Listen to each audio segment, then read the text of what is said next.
This is Zach Clark, Development and Leadership Coaching. As I continue to challenge you to think about how you can just stop fundraising and start leading, I want you to know what it takes to kind of get this ball rolling. You do have to reinvent yourself a little bit. And so I want to share with you some specific steps that you can take as you shift your focus and actually shift the actions you're taking as well.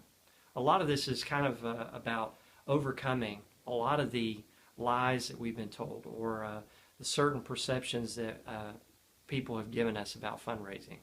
So today I want you to think about, as you get the ball rolling, it always starts your work in fundraising. Phooey. Let me try again. You're okay. Yes, stay over there, please. I'm getting ready to start again. I have to be able to concentrate. Okay.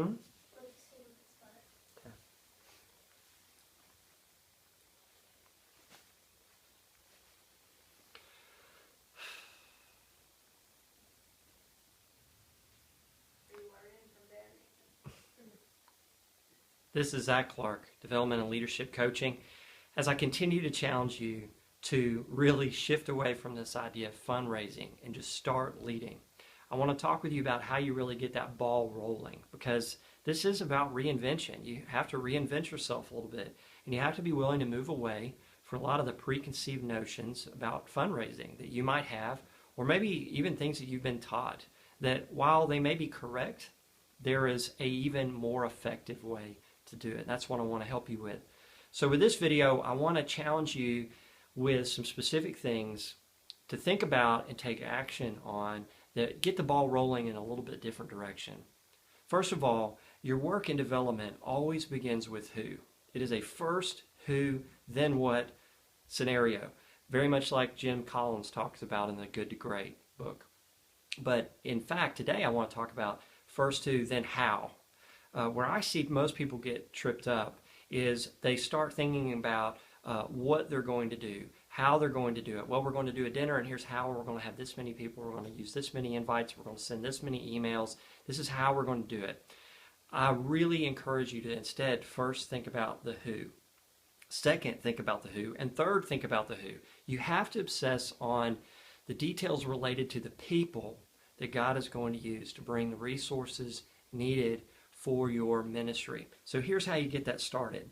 Number one, you have to begin to understand that most fundraising out there, outside of what you're doing, is really focused on donor acquisition. Most fundraising is focused on donor acquisition, and this is a mistake. It just is. One donor researcher said it this way: in this country, we're getting better and better at raising smaller and smaller amounts of money. There's so much science now out there and so much technology that most organizations that are raising a lot of money are just playing a numbers game. They're playing percentages, essentially, where if we reach this many people via letter, certain percentage of them will respond, certain of them percentage will give, then we respond a certain way and we begin to build that from there. And while there's not anything inherently wrong with those kind of approaches, that is not where you begin to go to the next level. You begin to go to the next level by focusing on the lifetime value of a giver, the ongoing value and impact of the giver. Shift your thinking away from acquiring donors and more toward shepherding donors, stewarding the people that God has given you, not just the resources that are coming your way. This will totally transform the way you approach what you do. Think about how you shepherd and steward people, and think about the value of this over the long haul. Which would you rather have? Someone that gives $10 in a solicitation to 1,000 people, or someone that grows in their commitment at a heart level to your ministry, and they give every month, they give every year, they give every year for 5 years, they give every year for 10 years, 20 years, 30 years. Think about the long-term value of that. What's funny, in working with a lot of ministries, it's often the people who are giving relatively small amounts consistently over the longest haul that are having the biggest impact. But most of what we do is not designed to cultivate those people. What do we do with those people? We just keep sending them a request every year. We never think about growing them. Research of givers actually shows that the natural inclination of a giver is to give more if they believe that they are appreciated and if they believe that their giving is impacting the organization in the right way. So think about the lifetime value of a giver, and are you implementing strategies? Are you doing the things in a way that builds those kinds of relationships? Secondly, as you think about lifetime value and you start focusing in on who these people are, where do you begin? Is it lists? Is it programs? Is it big projects? No, I want you to start with who you know. Start with who you know. Start with who is in your nearest circle of influence. You should know with a specific number how many people do you interact with in the ministry, no matter your role, that if you pick up the phone and call them, you can challenge them to action.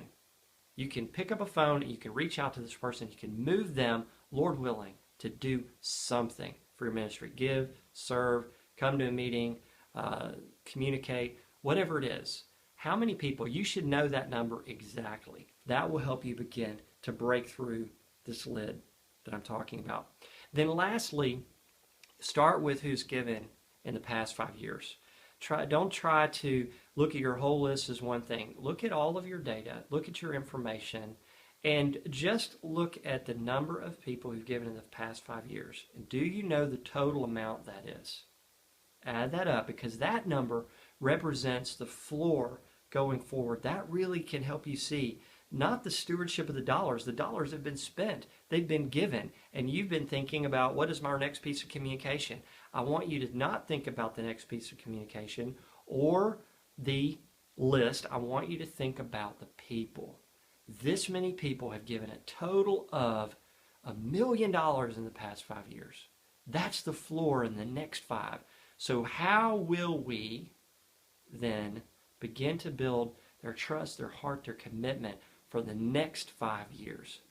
That's how you get the ball rolling as you move away from fundraising to leadership. It's first who, then how. Thanks for listening.